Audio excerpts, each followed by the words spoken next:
करने के बाद भी, शिव जी की पूजन करने के बाद भी यदि आपको भगवान शंकर का शिवलिंग रोज नजर आ रहा है तो समझ लो तुम्हारे घर में कोई शुभ कार्य होने वाला है, भगवान शंकर की कोई करुणा होने वाली है। और शुभ कार्य की शुरुआत हो गई। देखो तुमने पत्र लिखा और आज पहले नंबर पे ही तुम्हारा बाबा के धाम में व्यासपीठ पर आगमन हो गया। ये शिव कृपा है। ले रोते नहीं, खुश हो, बाबा ने बड़ी करुणा करी है तुम लोग, ये परिवार माता पिता के लिए। रोते नहीं, खुश हो, शिव कृपा है। तो बाबा बुलाता रहे और आप लोग ऐसे ही शिव कथा को श्रवण करते रहें और अपने जीवन को आनंद। एक लाइन इन्होंने लिखी है, अच्छी है। सीहोर जाऊंगी सखी में, सीहोर जाऊंगी, सीहोर जाऊंगी सखी में, सीहोर जाऊंगी। मेरे मन में नहीं है धीर सखी में, सीहोर जाऊंगी। मेरे मन में नहीं है धीर सखी में, सीहोर जाऊंगी, सीहोर जाऊंगी सखी में, सीहोर जाऊंगी, सीहोर जाऊंगी सखी कुबरेश्वर। मेरे मन में नहीं है सखी में, सीहोर जाऊंगी। ये शिव जी की बड़ी उदारता है, शंकर की। तो कोई कहे कि हम भगवान शिव की आराधना कर रहे हैं, हम भगवान शंकर की अर्चना कर रहे हैं, हम भगवान शंकर की पूजन कर रहे हैं, हम भगवान शंकर का स्मरण कर रहे हैं, हम भगवान शंकर के पूजन पाठ में लगे हैं, और शिव जी हमको स्वप्न में क्यों दिख रहा है? तो ये जान कर रखो कि तुम्हारा पिता है, वो तुम्हारा पिता,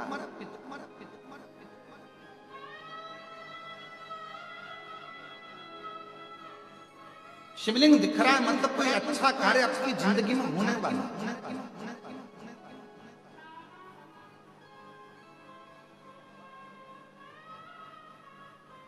मन में भगवान से मिलने की उमंगता, उत्साह बढ़ रहा है तो समझ लो शिव की कृपा है, भगवान शंकर की करुणा।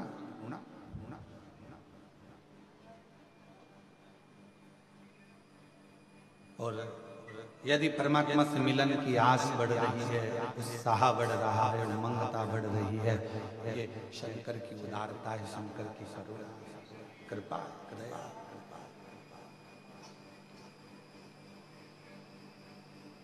आज जितने आप सब इस पितृपक्ष की 5 दिवसीय ऑनलाइन शिव महापुराण की कथा का लाभ ले रहे हैं और मन में उमंगता, एक उत्साह, उमंगता आपके भीतर है, वैसी की वैसी पितृपक्ष में जब कोई शिव महापुराण की कथा को जहां बैठकर श्रवण करता है, और अगर किसी के कान, हम तो आपसे कहेंगे कि जब पितृपक्ष की शिव महापुराण की कथा यदि ऑनलाइन आपको श्रवण करने को मिल रही है और आपका घर में वॉल्यूम थोड़ा भी तेज करे और बाहर भी अगर आपकी आवाज जा रही है, तो रोड पर चलने वालों के कानों में भी अगर शिव महापुराण की कथा पढ़ रही है, श्री शिवाय नमः शिव्यम मंत्र जा रहा है, शंकर का गुणगान जा रहा है, शिव नाम जा रहा है, तो समझ लो कि उनके भी पितृ लोक में तृप्त हो रहे हैं, उनका भी आनंद प्राप्त, उनके भीतर वो भी आनंद। और शिव की उदारता है, भगवान शंकर की करुणा। कितना सुंदर भाव कहा गया है। एक बार माता पार्वती जी ने भगवान शिव जी से अपने नाना जी के यहाँ जाने के लिए जिद की, और पार्वती जी के नाना जी कौन है? पितरों की 3 बेटियां हैं, मैना, धन्या, कला। ये हम पहले भी वर्णन कर चुके हैं। उन पितरों की 3 बेटियां, मैना जिनकी गोद में मां पार्वती जी खेल रही, धन्या सुनैना बनी जिनकी गोद में माँ जानकी जी खेली। कला कीर्ति बनी जिनकी गोद में राधा जी। ये तीनों पितरों की तीन बेटियां पितृलोक में निवास, पितृलोक में ये रहती हैं। पर सनकादि ऋषियों के चरण में जंघा में इनके वस्त्र की चोट लग जाती है, जिसके कारण बस ये पितृलोक से मृत्यु लोक में आई। थोड़ी सी गलती हुई,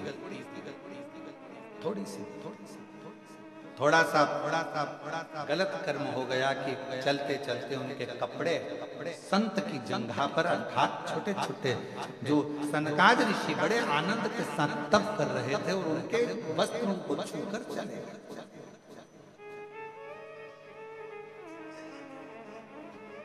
कितना सुंदर कहा है कि किसी को गाली दे दी पाप है, किसी को मार दिया पाप है, किसी को अपशब्द कह दिया पाप है, किसी के यहाँ आग लगा दी पाप है, किसी को चाकू मार दिया पाप है, किसी का हक खा गए पाप है,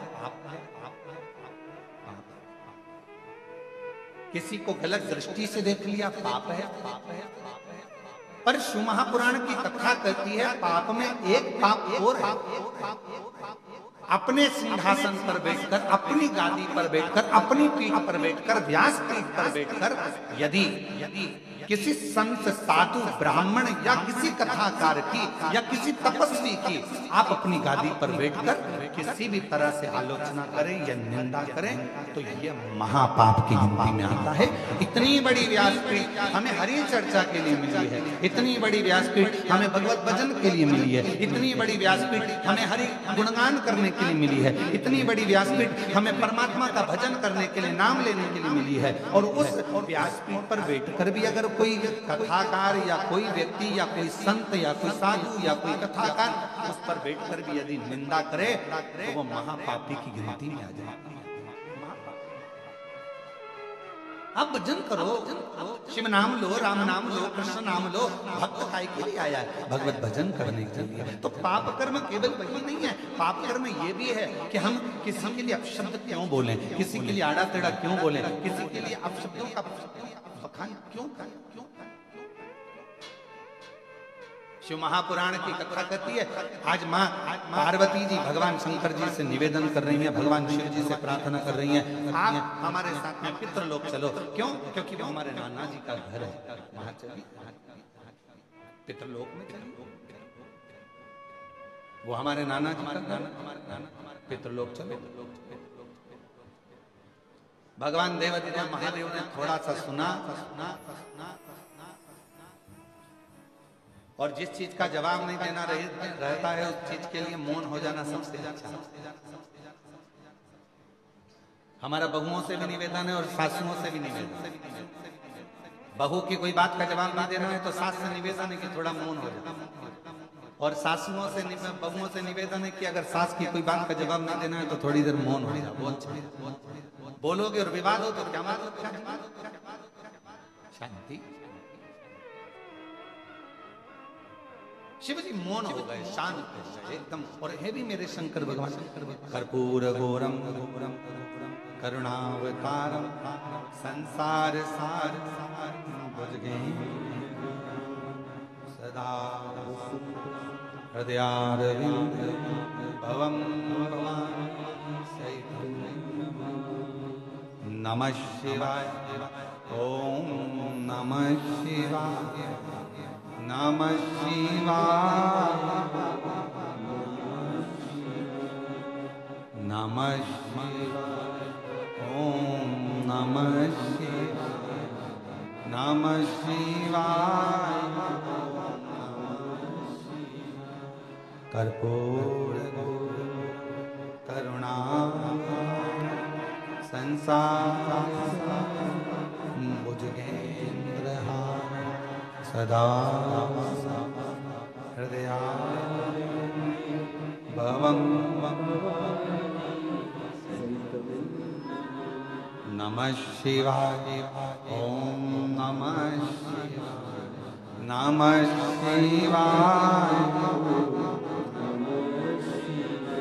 भगवान शिव की आनंदमय मूर्ति का प्रतिबिंब ये स्वरूप भी तो कह रहा है कि शिव शांत रहते हैं, शिव मौन रहते हैं। भगवान शंकर का एक सबसे बड़ा यदि कोई तत्व उनके अंदर है, क्या लोग कहते हैं भगवान शंकर की पूजन करोगे तो तुम्हारे अंदर हो सकता है क्रोध आ जाए, शिव जी की पूजन करोगे तो हो सकता है तुम्हारे अंदर कोई भाव हो जाए।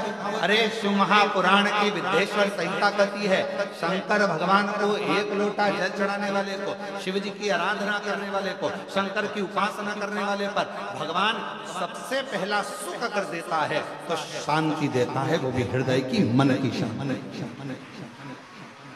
हृदय की शांति, मन की शांति, मन की शांति, मन की शांति।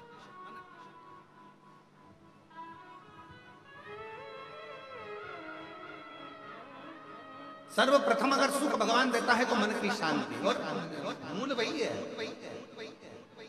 मूल वही है। हम आपसे पूछे, जरा उत्तर दीजिएगा, जहां जहां से आप लोग आए, अब हमको ये भी नहीं मालूम ना तुम कहां से आए,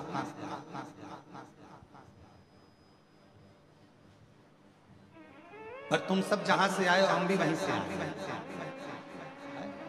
तो हमको ये भी नहीं मालूम कि आप लोग। तो एक प्रश्न हम आपसे करें, उत्तर दीजिएगा जरा प्रेम से।